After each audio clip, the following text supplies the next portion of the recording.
बस कीजिए, थोड़ी मौज, थोड़ा मज़ा, थोड़ा काम, अच्छे रिश्ते हों।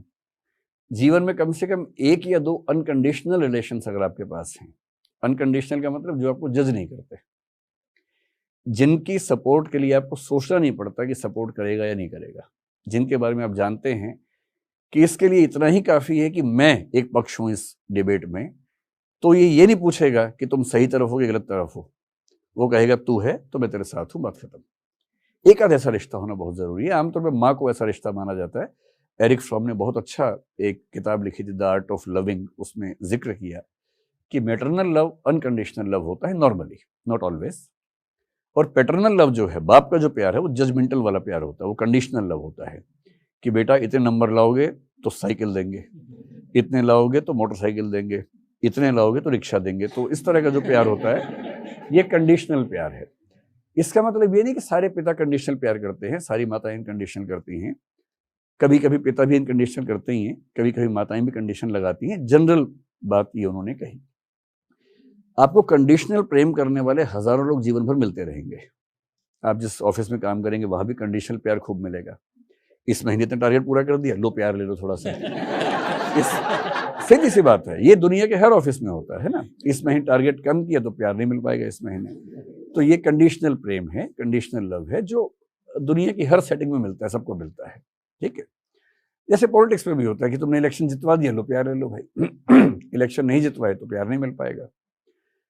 लेकिन एक आध ऐसा कोना अपना ढूंढ के रखिए जहां कोई आपको इसलिए प्यार ना करे कि टारगेट पूरा हो गया, नौकरी मिल गई, पैसे तुम्हारे पास हैं, या तुम्हारे पास रसूख है, या तुम्हारे ट्विटर हैंडल पे 2000 फॉलोवर्स हैं, या तुम्हारे यूट्यूब पे 1 लाख सब्सक्राइबर्स हैं, जो इन सबको देख के प्यार ना करे, इन सब से इर्रिस्पेक्टिव होकर आपसे प्यार करे।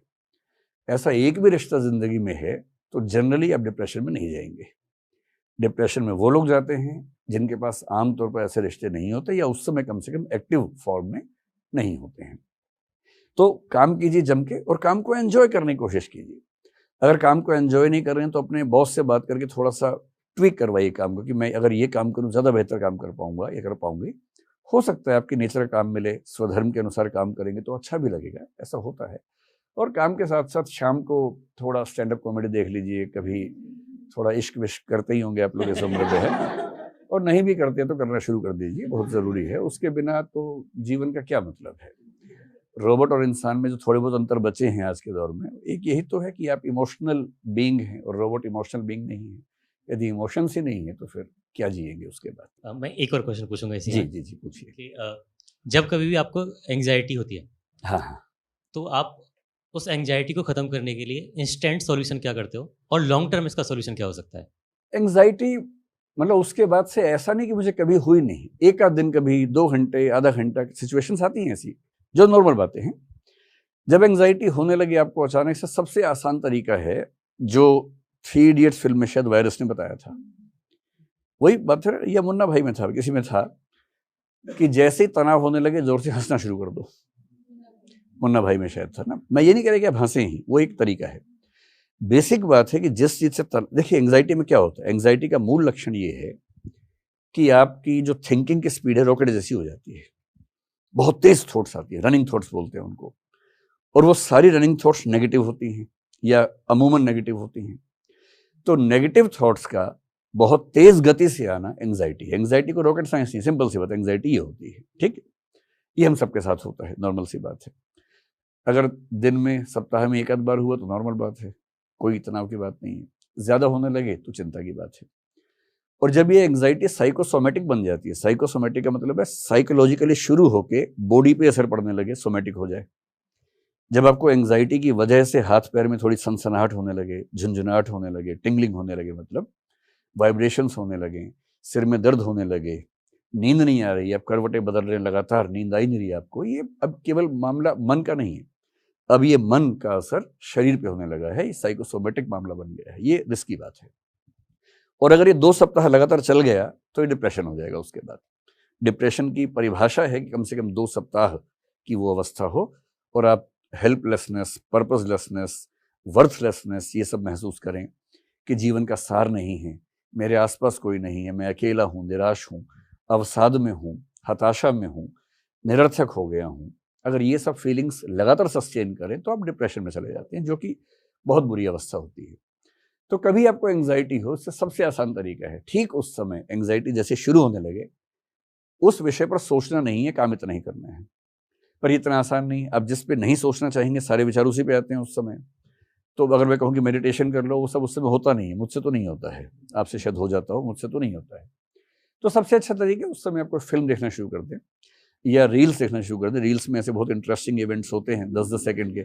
मैंने पहली बार अभी इंस्टाग्राम 4-5 दिन पहले या 10 दिन पहले ही डाउनलोड किया, तो एक दिन गलती से रील चल पड़ी, तो मुझे लगा बड़ा सही चीज़ है ये तो अब मैं दिन में 2-4 बार 5-5 मिनट रील्स देख लेता हूँ। उसमें बहुत जोकर टाइप के लोग भी होते हैं, बड़ी हंसी आती है, हंसी मजाक भी, कभी डांस देख लिया, कभी कुछ देख लिया, लेकिन कुल मिला के मन लग जाता है।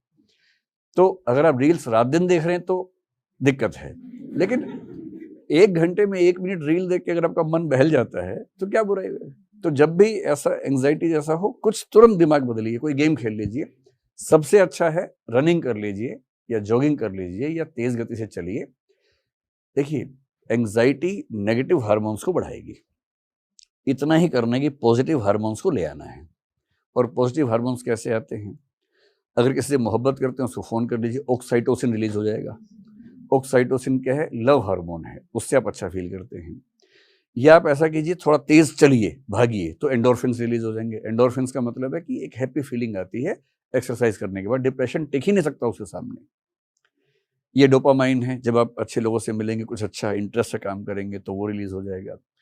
ये सेरोटोनिन बेसिकली एक हार्मोन है जो आपके मूड बैलेंसिंग करता है। ये 4 हार्मोन चाहिए।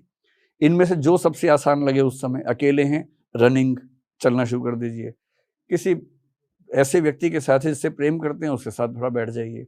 अच्छा हार्मोन आया तो वो शांत हो जाएगा। इतना ही खेल है बस, और कोई ज़्यादा खेल नहीं है। नमस्कार विकास जी। नमस्कार। मैं अपने सवाल पे आने से पहले एक बात